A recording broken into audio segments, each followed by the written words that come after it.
tongue twister, for sure. Well, I just want to thank you so much for having me here tonight. You great crowd. I see a lot of friendly faces that I've known for a long time and a lot of new faces. It's great to be with the Congressman. Congressman and I have been together every day since Saturday. Oh my goodness, and twice today. So I'm doing something right. And I got to tell you, if you're ever in DC, you definitely need to go to Joe Wilson's office because it is quite a sight to see. He has every wall is filled with pictures and memorabilia of all of his time in office. And so it's definitely something to see. And thank you, Congressman, for having me there and showing me around your office. And I got a famous picture of him at his window. Even put my feet on his desk. No, but I'm Pamela Evette. I'm the 93rd Lieutenant Governor of the great state of South Carolina. I'm the first female Republican Lieutenant Governor our state has ever had. Since there are a lot of new faces and some people that probably don't know me, if you'll indulge me, let me tell you a few minutes to tell you a little bit about me. I started in the business world. My husband and I started a company in Travelers Rest about 25 years ago now, 2025. We grew that to a national company. We did payroll and HR in 49 states. And it got to be, my everyday was helping small businesses grow and making sure that they could navigate through regulations that were just hard to navigate through sometimes. And so there became a point where I said to my husband, David, I said, if I ever have the chance to serve, I'm going to serve. Because it's just crazy what's happening in every single state, right? And we need more business people in office. And then imagine what happens, right? Donald Trump comes down an elevator. I wasn't in public office. I had no reason to like him except to say, what a great guy. He's a business guy. And this is who we need. And if you're all like me, and I see we have a lot, how many Donald Trump fans do we have in the house? There we go. It's a great day to be a Republican, right? Anywhere in our country, because Donald Trump's at the helm. I got to tell you, there are mornings I wake up and I'm just a bit nervous and scared because our president never sleeps. And I have no idea what's happening while I was sleeping. So I like gingerly turn on Fox News and I think like, what has happened while I've been in bed, right? But I said to my husband, David, I said, David, I'm going to serve one day. That's what I'm going to do. And he said, that's nice, honey. I don't know when you're going to find the time to do that. And then because I stood with President Trump, because our governor was the first elected official to ever endorse Donald Trump, we got to be friends. So I got a call one day in my office, governor calling me, asking me to come down to Columbia. And I got excited. I said to my husband, David, I'm like, David, the governor just called. He asked me to come and meet with him. And David said, whatever he asked you, just say no. Because he thought for sure that I was going to be asked to be on another board and commission.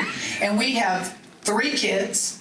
I'm an empty nest for almost officially. My youngest graduated high school 2 weeks ago. So it's kind of it's a bittersweet moment, right? Like you're so proud of them, but you're so sad. Like, what am I going to do now? No more lacrosse games, no more proms, no more things I have to be to. So it was really, really kind of sad. So came down here to Columbia, met with the governor. To my surprise, the governor asked me if I would run as his lieutenant governor. He wanted a business person with a fresh set of eyes that could work alongside of him. And I was a bit in shock. So when I called my husband on the way home, I said, David, are you sitting down? And he said, yeah. And I said, well, the governor did not ask me to be on a board or commission. He asked me if I'd run with him as his lieutenant governor. And the phone went dead silent. And he said, what did you say? And I said, I told him I was going to come home and talk to you and talk to the kids, and then we'd come back in a week and sit down with him. And he said, good answer. And it's been amazing. My family has been amazing. My husband has been amazing. My kids are all like, woohoo, you have to do this. My mom, she lives with me. She's 96 years old. She'll be 97 in October. Such a gem, right? I am very blessed. And I got to tell you the funniest story about my mom. And I talk about my dad a lot. When I would give speeches in business, I would talk about my dad because my dad was a big role model for me.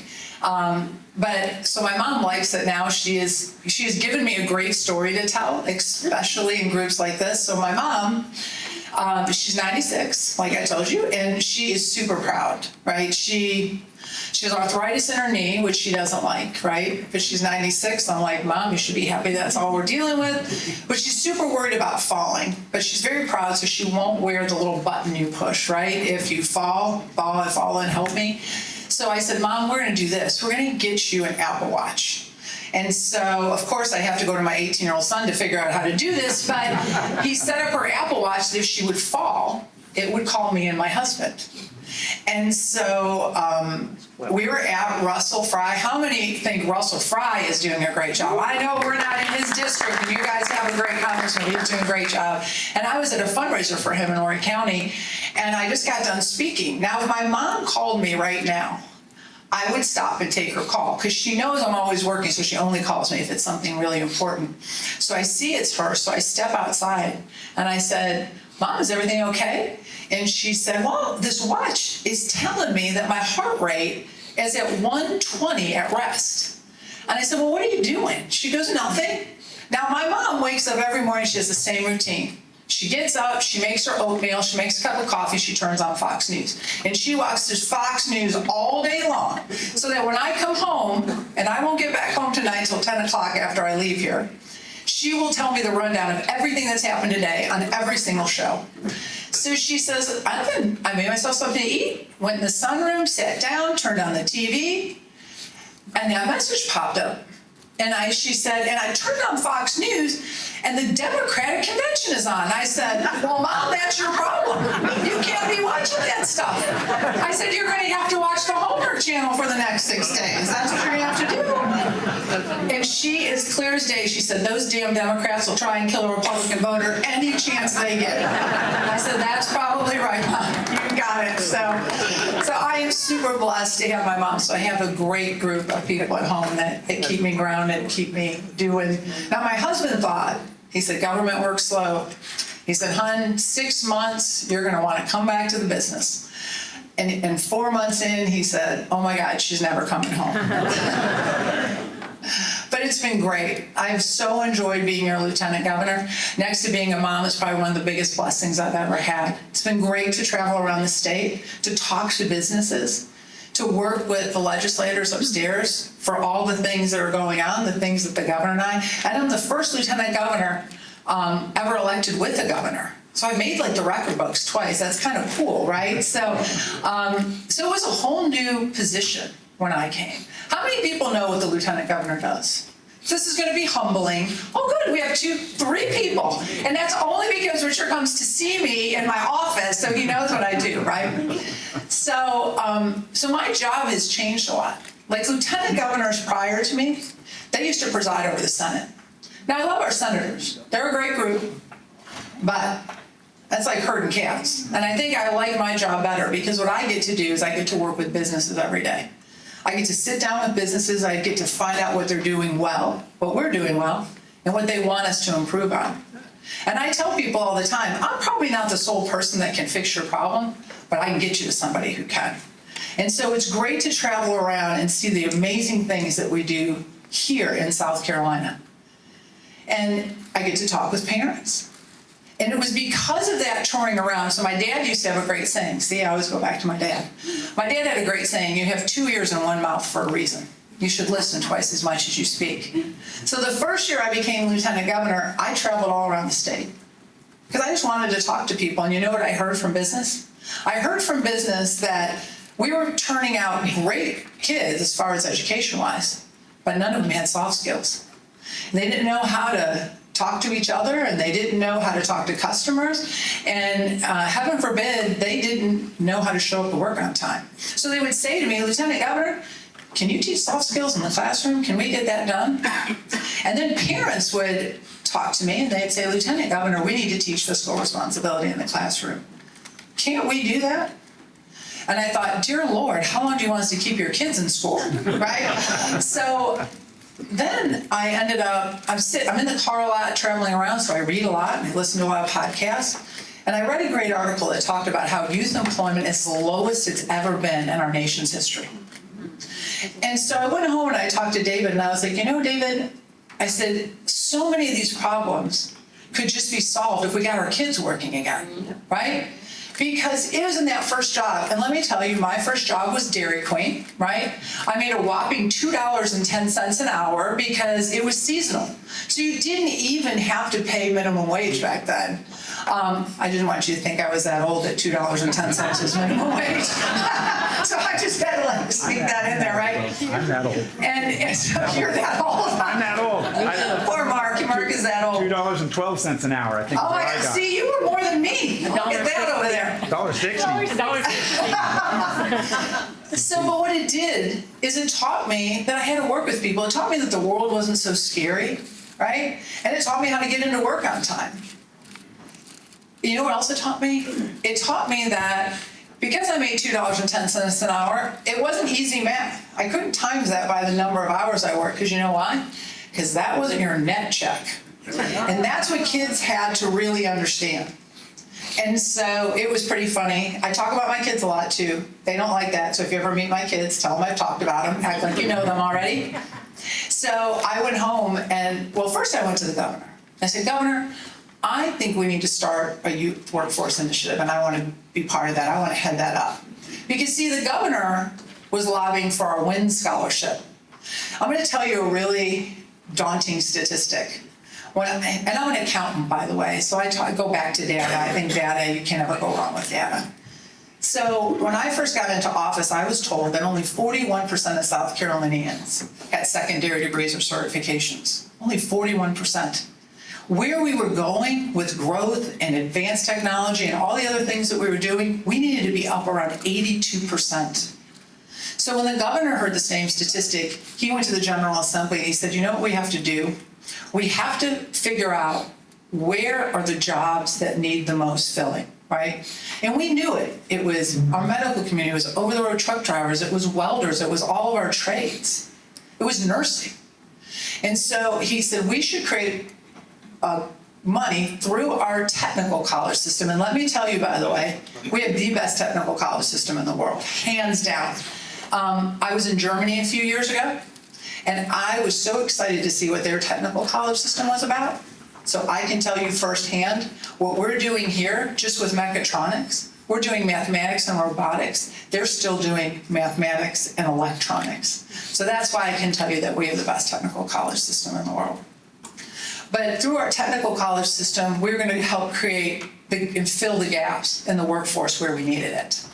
And that has been amazing. Because since the governor and I have been in office, we have raised that 41% to 51%. And that is a huge win for our state. Yes. And I'll tell you, like, as a mom, I'm going to sidebar again, because I have all kinds of great stories. I haven't talked to you guys a whole lot. But my middle son, Joey, I have 3 children. But my middle son, Joey, God given the smartest of all my children. And if any of you out there have a child, your smartest child, isn't that the child that hates to go to school the most? Like the one who's God-given the smartest, where it all comes easy to? Well, that was my Joey. And Joey had ADD. So all those classes like psychology and sociology, right? They're like nails on a chalkboard to that kid. But math and science, he loved it. But he came home one day and he said, Mom, I don't think I want to go to four-year college. I want to go to Greenville Tech. I was like, okay. So see, for all that time, I was putting my head down growing my business. My dad was a tool and die maker. I never thought manufacturing was a bad thing. Oh, we have a tool and die maker in the house. Woo-hoo! My dad would be so proud. Those are some of, by the way, my best memories. I think why I love visiting our manufacturing facilities, because it takes me back. And I wish I would have told him then he was the smartest man I ever knew, because everything he did in his head, not on a draft board. Yeah, exactly. That's how you did it too, right? So I went, I'm sitting at my son Joey and Jackson, they're big lacrosse players. So I'm sitting at the lacrosse field and I'm talking to my friends. And they're saying, where's Joey going to go to college? And I said, well, he's going to go to Greenville Tech. And they said, what? Do you not get into Clemson? What's the problem? And I said he didn't want to go. And that's when it first hit me, long before I was lieutenant governor, that we had tried to overcorrect. That we were looking at our technical colleges as a second-tier option, instead of a path to great careers like it should have been. So I have used my time as lieutenant governor to champion our technical colleges everywhere I go. And I tell that story about my son Joey because he hates it because it gets back to him, right? And I tell that story and I said to him, I said, Joey, I used to sit where the people I'm talking to are sitting. So I used to sit where you all were. I used to sit at chamber events. I used to sit at manufacturing events. And I would wonder, is the person up here talking to me, are they telling me to do this? But would they do that themselves? So I'm telling you, I will praise the technical college because I was proud to send my kid to one. And I never want you to think that I would tell you to do something that I wouldn't do myself. And that's what I mean. Our technical colleges are making the way. So back to the WIN scholarship. So those are doing a great job, but you know what it did? It created a huge void. All those little mom and pop shops that we like to go to, right? That coffee shop you like to go to after church on a Sunday, all of a sudden is not open anymore because they don't have any workers. Or the ice cream parlor maybe you like to go to at night, it's closing early, right? Because they don't have workers. Well, you know who makes great workers there? It's our youth. So, fast forward, I go home, I'm talking to David. I said, David, I have this great idea. The governor says, go for it. Jackson's in the room. I said, Jackson, guess what? This was 2 years ago, so Jackson was 15 and a half. I said, Mom's starting a youth workforce initiative. Guess who's getting a job this summer, right? And he knew what that meant. That meant he was. But let me tell you the good news. He was 15 and a half, working as a lifeguard at a water park, making $15 an hour. Not bad, huh? He was bringing home paychecks, sometimes more than mine. I was like, you go, kid, way to go. But you know what it did for him that I was so excited about and have been excited about? Is that we started having discussions in our house that used to be, Mom, these tennis shoes are only $250. Can I get them? Will you buy them for me? Do you know how many hours I have to work to buy these tennis shoes? Puts a whole new perspective. So I've been so excited about my Youth Workforce Initiative. I partnered with DO. We've traveled around the state. We've talked to employers who will hire young people. And let me tell you what they report. Those kids come in anxious and nervous, scared to live life. And within 30 to 40 days, they're a whole new person. They have confidence. The anxiety is gone. They feel empowered. Isn't that what we want for all of our kids, right? Yeah. To feel empowered. And that's what this does. So I've partnered with DO. We have a website on DO's website. It's called the YES Initiative, Youth Employment Site. And what you can do is I encourage, if you have a small business, go out to that site and post a job. It's for free. So small businesses were telling me, we don't have a place to advertise. If we go on Indeed, we get thousands of resumes, some from people who don't even live around here, and we have to clean that all up. So what we do is we allow you to post your job on there. And I'm working with Ellen Weaver and all of our school districts to encourage kids to go out there, to encourage parents and grandparents to get their kids off the couch and get them onto that website. And as a mom, I know it's got to be easy. It's got to be convenient, right? You can put in your zip code. You can put in your age. It'll only tell you in your area who's hiring. Because I know if I send any of my two boys, my daughter's a different story. Girls are easier, I think. But my boys would come home. If they knocked on 2 doors and you told them, I don't have a job, and you told them I don't have a job, they would come home and tell me nobody in the state of South Carolina is hiring. Nobody. And so that way parents, imagine this, can look behind their kids and find out if maybe their kids aren't doing what they're telling them to. So I wanted it easy. So it's a huge win. It's something I'm super proud of. The workforce of tomorrow is what we need. And if you listened to the governor during his State of the State, he was asking for us to look out 15 years, 10 to 15 years. Because if you're a business person, you know if you're not looking out more than 5 years, you're already looking in the rearview mirror. He's asking to go out 10 years and even further to make sure that we know what the jobs of tomorrow are going to be. Because we got to start working on that now. We got to know how we're going to start curriculums, how are we going to train teachers, and how are we going to tell our kids what the jobs of tomorrow are, right?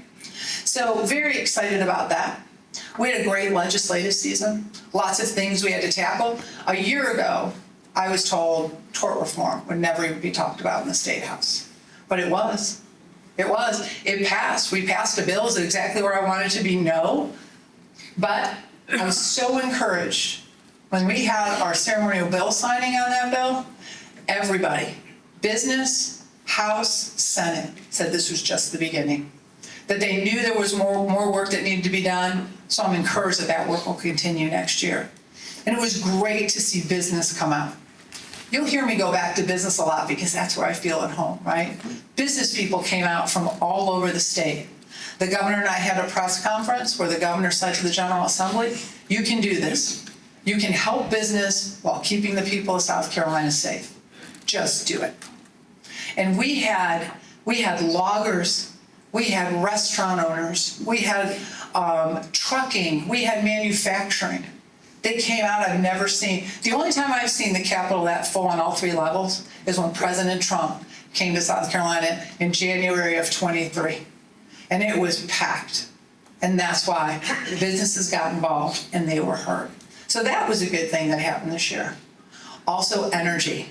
Energy is something that I have been doing a deep dive into since almost 2 Christmases ago now. We almost had a rolling blackout here in South Carolina. And let me tell you, Biden's failed energy policies followed us here to South Carolina. Because, like I said, I like to tour around businesses. And I was at CMC in Casey. And I was there with a round table of recycling manufacturers, and we were talking just about what was happening in their industry. And am I doing good on time? You're great. Okay. So I was going to get the hook. I'm feeling it like soon. And what they said to me is they said, Lieutenant Governor, it has been horrible. And they didn't have to tell me that because I knew the Biden administration was a train wreck from day one, right? My mom told me that every time I came home. Every single day. But what they shared with me is that their energy bill, now imagine this, went up $1 million a month when Biden shut off natural gas. Can you imagine? I mean, just imagine on a smaller scale at home if you had to take a hit like that. And then now you fast forward to South Carolina's growth, right? U-Haul said we're the #1 place for U-Haul destinations. And businesses are growing. Industry is using more and more energy. We need energy to be reliable and affordable. And I'm going to go back to that little trip I took to Germany. It was so interesting because we didn't just look at technical colleges. We looked at business. We looked at government. And what I learned, which none of you are going to be shocked about, so I really didn't learn it, just reinforced it. Bad government just ruins an entire country. Amen to that. So they took away nuclear, right? The Green Party took over, took away nuclear, and what started happening? Energy became non-reliable and unaffordable. And rolling blackouts somehow became a badge of honor. So what did all the business and industry do in Germany? They left. And it was the very first time German GDP ever dropped. So that's why when President Trump was here for the Palmetto Bowl, I said to him, it was a really great day. Can I tell you another funny President Trump story? It's actually one of my favorite. So please, yeah, tell us. So my youngest, Jackson, was 11 the first time he met President Trump. And if you all remember, the governor and I got into a bit of a runoff here in South Carolina, and President Trump came in. So on that Monday before the runoff election, Jackson, who this would be now the second time he got to meet the president, he said, Mom, I can't wait to get a selfie with President Trump. And I said, well, buddy, that's not going to be so easy. I said, you're not going to be able to go out to the motorcade, right? It's just me and Dad. And now, what he said was like a horrifying statement that if you're a parent, you'll get. He said, I got this, Mom. Oh my God. What is he going to do, right? So there I am. I'm on stage. If any of you were at that rally, it was an amazing rally. But, you know, once we got to Airport High School, I mean, you couldn't see anything outside. It's just dark, right? I mean, you're inside a gym. So I'm up on stage and I'm like, okay, your job is to go up on stage, introduce the governor and President Trump, get everybody all excited, and then come down off the stage. And I was like, okay, I can do that. So I got up on stage, got everybody excited. So the president's backstage with the governor. Y'all excited? Everybody's like, woohoo! And then I get off the stage and everybody's looking at me like this. because he was in the air, caught in a thunderstorm, right? So I'm sitting behind stage, and his people are like, well, he's circling, and he actually called in to the arena and said, I'm gonna be there, right? You all hang on, I'm gonna be there. And they said, well, you might have to go back out there again. I'm like, oh no, I'm not going back out there again. I do not sing and I do not dance. And those people are gonna think, why is she back? And why isn't the president here? So the president gets here, does a great job with the rally. Jackson's standing in front of me on the rope line. All my kids are there. David, my mom. I think out of all the things I've done in life, that's when my mom thought she finally did something right, because she got to be in the same room with the president. Woo, she was a hero. So Jackson's standing in front of me, and President Trump walks down. He gives me a hug and a kiss, and he says, you guys are going to do great tomorrow. And Jackson looked at me and said, Mr. President, how would you like to take a selfie with me? I was like, oh my God. And you know the president, you see him on TV, the same guy you see on TV is the same guy you see in person. And he went, yeah, buddy, let's do this. And so Jackson has a picture of him and the president doing this in a selfie that I took. So that is my great President Trump story. And now every time he sees him, Jackson has that picture, and President Trump is like, you're a great kid. You're a great kid. So it's a great thing. It's a great thing. He's a great guy.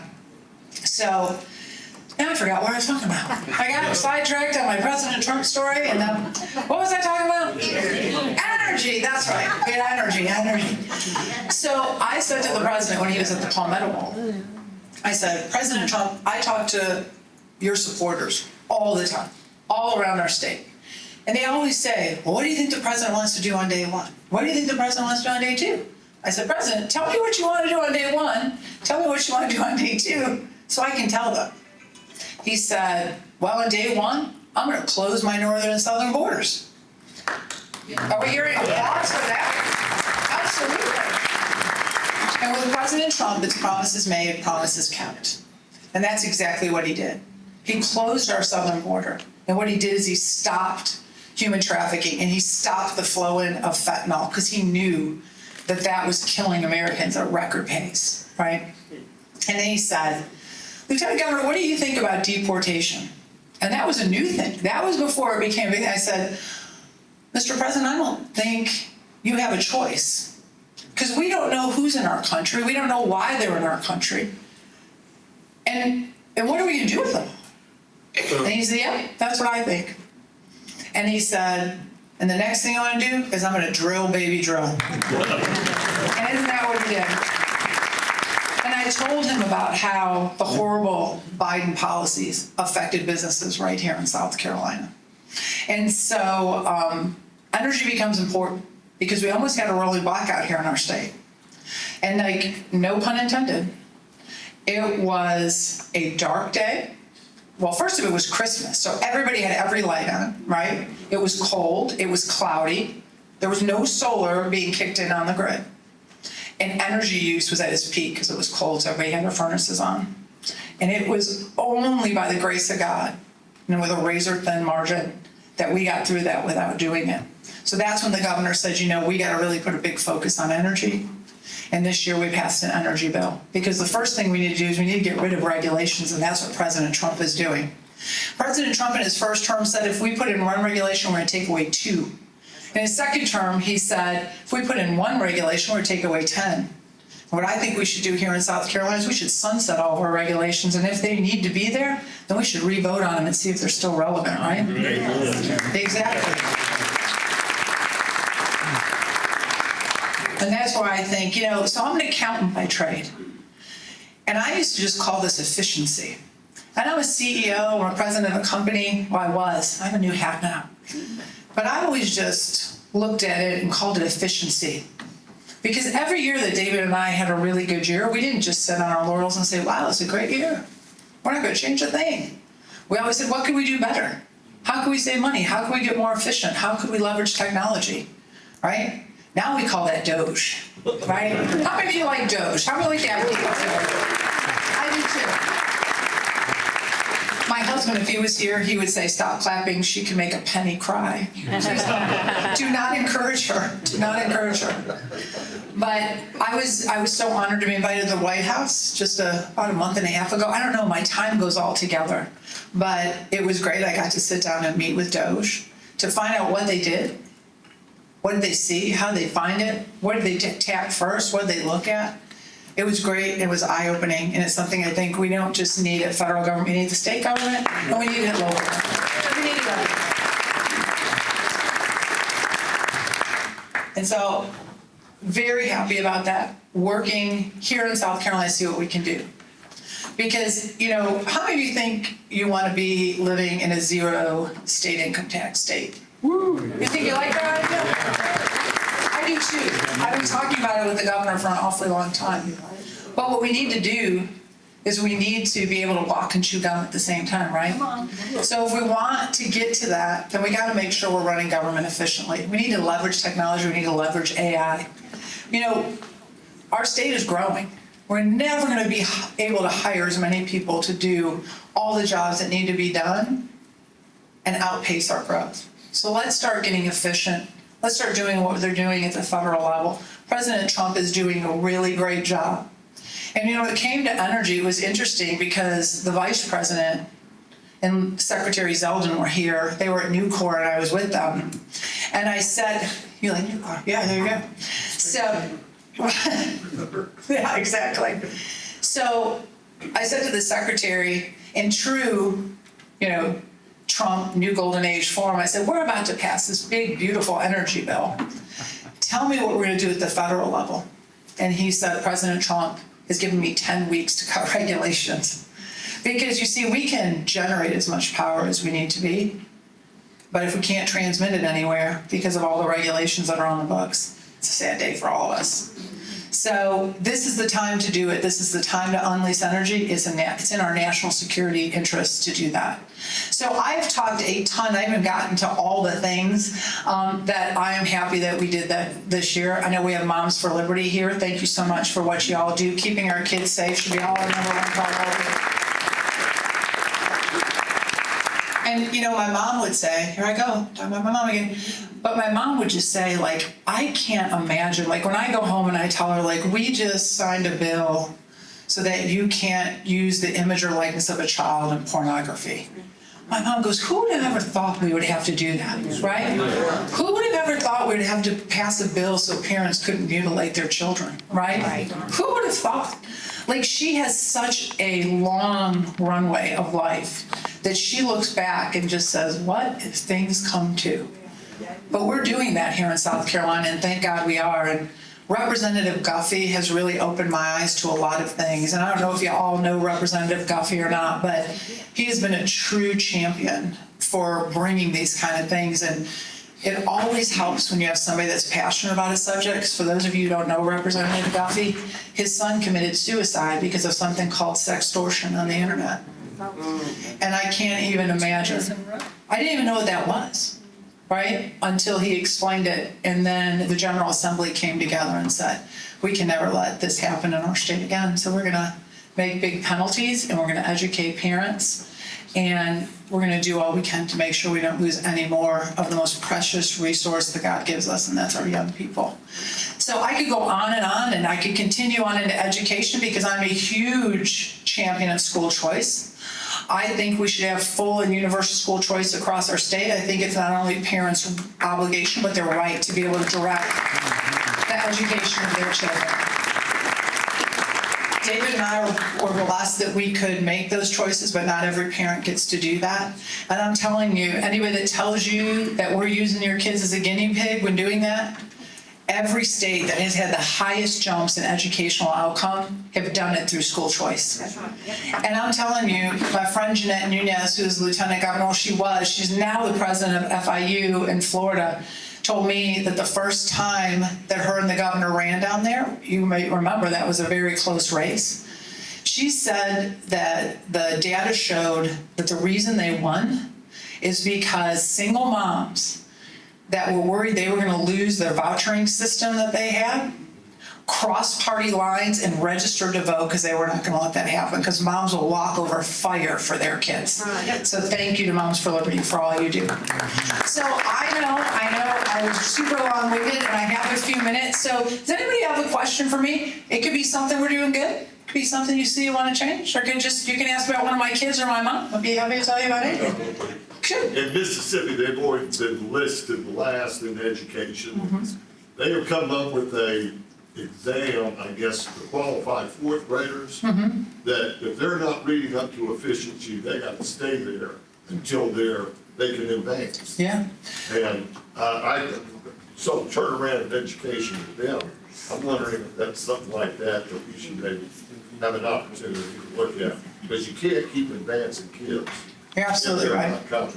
So one thing that I found out a lot of things when I became lieutenant governor. I thought I was pretty in tune to everything that was going on, but you can't know everything. And we had a program called Read to Succeed, right? You might have already heard about that. But Read to Succeed had no teeth. So if you were a principal and you told me, well, we're going to have to keep your child back because they can't read to a third grade level because here it's third grade, you as a parent could say, no, you're not. Keep moving them on. So it had no teeth. So Ellen Weaver has done a lot to strengthen that up. Ellen has done a really good job. I'll think Ellen's doing a good job. I see her. I've got an opportunity to work with her on a number of different things, and she's really pushing that because I believe as a mom, if you can read, you can learn, and if you learn, you can be anything you want to be in the world. It is really the key to success, right? And my grandparents were immigrants. Like my grandparents, they came here legal. I'm just letting y'all know. They came here from Poland the right way. But that was something that was so precious to them, right? Is being able to have an education. And so that's what my dad used to have a great saying. He used to say, your grandfather came here with a pick and a shovel. And he wanted me to work easier than him. And he wanted his grandchildren to work even easier than me, right? So education became so important to those immigrants that came over. Anybody else? Yes, Your Honor. I believe you haven't covered one of the things that your office does, and that is that you are the pass-through agency for all of the funds on the Office of Aging. Our older people, you see all of the funds pass through to other agencies from the federal government. I'm concerned in that area of our older people, all right, and particularly homestead exemption. All right, that has not changed since 1993. It's set at $50,000. A 1993 dollar is now worth $2.21. Yeah, We've also gone through 5 reassessment cycles. So we're reassessing our older generation, and I may get there one day. I might be there right with you. I don't know. Look, Hitler invaded Poland in September. That wasn't bad enough. I was born in November. But on the homestead exemption, there's 12 different acts in the House and Senate at the moment, but nothing's moving forward. We don't look at our older generation. Homestead exemption, and I'm going to step on a few toes. The great immigration or re-immigration. People from north, and I made my living in New Jersey, by the way, but have retired and come down here. All right, people who have lived here for years get a homestead exemption. But people who retire and come here, all right, 1 year, if they meet the age requirement, 1 year after they're here, they're qualified for homestead exemption. That should be a 5-year waiting period. Yes. All right, if you're coming. But we need to address our constituents and the older generation in particular. I know the youth is our future, but we also need to take care of issues like cameras. There are numerous issues for the older generation. And we need to look at that. You know what? So thank you for that question. And I do not stand at the helm of Office of the Aging anymore. Office of the Aging, when I became Lieutenant Governor, Office of the Aging became a cabinet that the governor and I preside over. So it's just one of the many cabinets in the suite of cabinets. So it now has a director. But I think you're absolutely right. I work with Connie Munn an awful lot. And unfortunately, most of the money that comes through Office of the Aging comes from the federal government, and it's usually pretty directed at what it needs to go to. But you're right, our population is getting older, and I know that, and I'm so sympathetic to that, because like I said, my mother lives with me, and she's 96, so I see the challenges that she just has, right? And I don't know, I have a lot of compassion in two areas. I was super compassionate for our very young. And I was really proud to testify in front of the House and the Senate for the heartbeat bill. That was something that was really near and dear to me, protecting the most vulnerable. And then protecting our elders, because I see every day how life is spinning and moving so fast, and that they could really get lost in that. But I'm gonna actually do some digging into the homestead exemption, because it's the first time anybody's asked me a question, which is I'd love to be out with people. Because it's just one more thing that's like, wow, nobody's ever asked that question. I will look into it. Mark, I'm sure, has all of your information. I'm gonna find out if anything has ever started to move through the General Assembly, and I'll make sure I get back to you. Thank you. You're welcome. Nice. Sure. Hi. First of all, thank you for being here. I have a quick question about energy. Sure. So this big new beautiful bill, after the House passed it, the next morning, many people in the state were shocked because of the loss of the solar tax credits. So I'm just curious, with them taking those away, what can we do to bring them back? Because there's so much that can be done to help people bring their energy costs down, both commercial and residential.